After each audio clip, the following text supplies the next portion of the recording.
I'm gonna miss this view.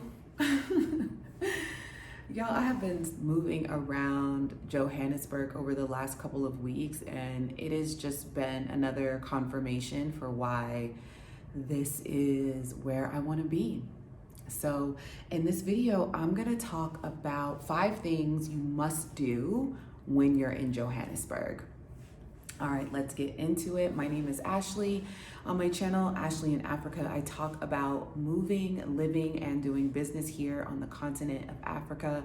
I'm currently in Johannesburg, South Africa, and have been living in Africa for a little bit, little over almost 2 years now.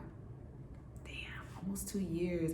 Spent a lot of time and most of my time in Tanzania, and I am now preparing to move to South Africa with my 2 girls and documenting the journey the best way that I know how to provide inspiration, tools, and tips to people that are inspired to do the same thing, and to continental Africans so that they can be aware of what it looks like for us African Americans, African American woman, mom, mother of 2, making this journey. And it is a process, y'all. It's a process, but as I've mentioned in a couple other videos, there are some really beautiful highs, and a part of that high was me spending the last couple of weeks here in Johannesburg, South Africa. So I want to share 5 things that you absolutely must do when you're in South Africa.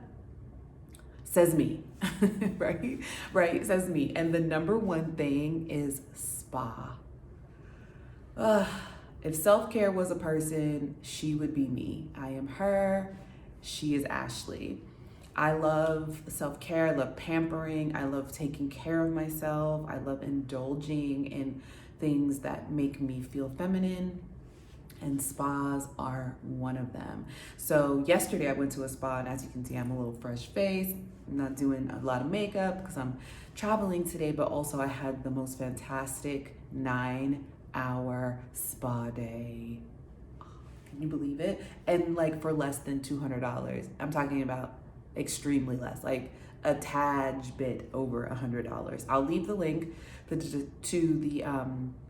the spa in the description, but you absolutely must spa. South Africa, specifically Johannesburg, and Cape Town and Durban, have some of the most luxurious spas in the world, and so affordable. Okay, I had about 6 treatments, a full breakfast, a full lunch, and like 2 high teas included in my 9-hour spa day, and it was life. It was life. I'm just thinking about it again. So that's number 1. Number 2, shop. I love the shopping here. Part of which is because it is very similar to that of the US, but there are also stores where you can find things made in Africa. And I love that. So I do a lot of shopping for the kids. And one of the stores that I love to shop for them for is Mr. Price. It's kind of like if you're in the US or the UK, like an H&M, but the clothes are made here in Africa. So quality-wise, I think it's decent, for the price. And then for kids, it's fashionable, it's affordable, and the clothes are made here in Africa. So that's actually one of my favorite stores that I love to shop for the kids. Outside of that, there is Louis Vuitton, Chanel, Gucci, but there are also some really dope African designers that have their own boutiques, really at all of the malls. Sandton Mall, Rosebank, Melrose Arch. And then the malls are everywhere. So you can't go anywhere without having an opportunity to shop. And that's just for clothes.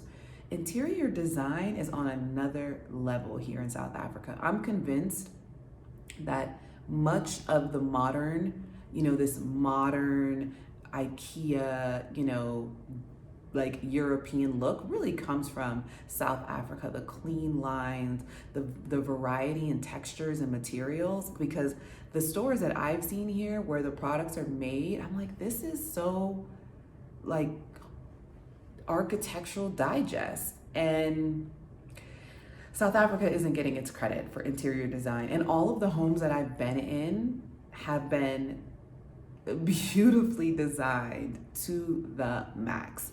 Not something I'm super familiar with in the US. I mean, my home was pretty well designed because, my ex was really like into that. But most of the people that I would go to their home, they had these big, beautiful homes, but the furniture would be like super basic. So that's something that I noticed consistently, regardless of the size of the home. The home was well designed from the top to the bottom. Art, fixtures, wallpaper, like window dressings, light fixtures, everything. Opulent. Loved it. Number 3 thing you must do when you are in Johannesburg: eat.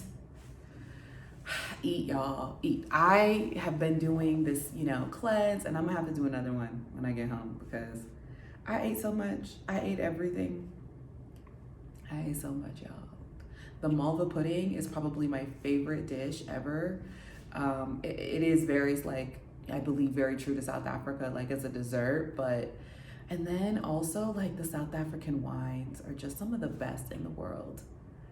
And they're so inexpensive here, like reasonable. I don't really drink, so I have no need to like run to Woolworths and buy like a case, even though that's sounding really, really enticing right now.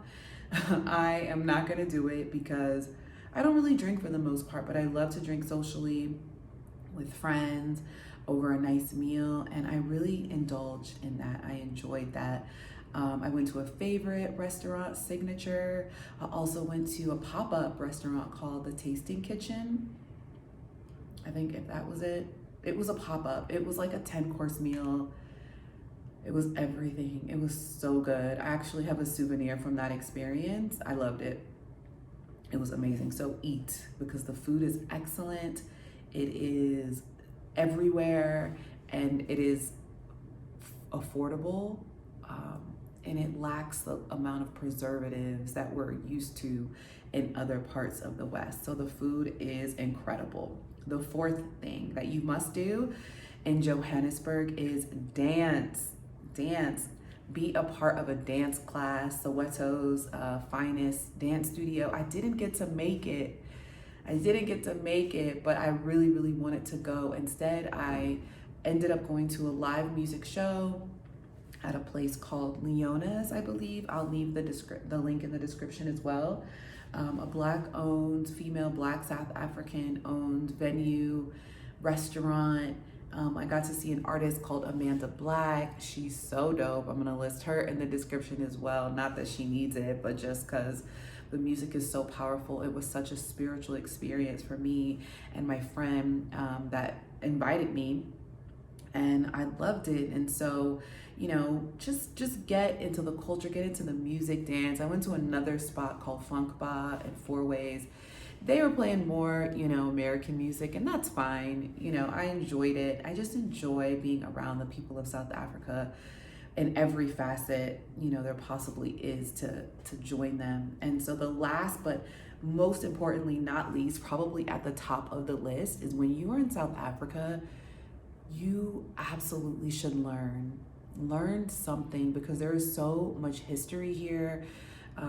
The history is rich, it is dynamic, it is complex, but there are well-preserved sites for you to learn about the South African history, the culture, the ongoing challenges that the country is facing, but I will say overcoming. Places like, the Hector Peterson Museum and Memorial, the Apartheid Museum, Capitol Hill. I mean, there are so many museums, so many libraries, so many, even popping into a bookstore in Melrose Arch, you'll find novelists and writings that I just never saw, or or at least never felt privy to, in the US. And if you look up these books online on Amazon, they may or may not be available, and they may or may not be like $50 a pop for like a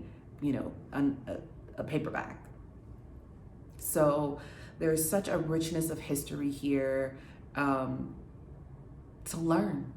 Yeah, learn. I actually got an opportunity to take a really touristy double-decker bus around the city of Johannesburg. And while it may seem cheesy, it was another opportunity to learn, and not only learn the different neighborhoods, but learn how those neighborhoods were set up, you know, because of apartheid, how those things have been rectified, you know, the parts of the city that may not be as beautiful and luxurious as other parts, why that may be, and why that may present an opportunity for future growth and economic development. So for me, this trip was just another moment of confirmation. It sparked so much ingenuity and creativity and innovation that I believe can be done here, but also that I look forward to collaborating, you know, with South Africans on just understanding more and like just existing and being here. You know, there's a lot of urgency sometimes to just like hit the ground running, and especially when you have to earn income, right? Like you got to figure out what you can do to add value, and you know, that's where my career is now. How do I add value? So not only to the South African community, but just continental and diasporic Africans as a whole. That is my mission in my life's work and my purpose, and I'm so happy that I get to do that. So if this video resonated with you, please be sure to like it, leave me a comment below, and if you're not subscribed, subscribe to the channel. And if you have an interest on moving your family to South Africa or Tanzania as well, I can share my personal experience as well as some contacts and tools. Be sure to book a call with me in the link below, and I'd love to support you on your journey. Until the next one, bye.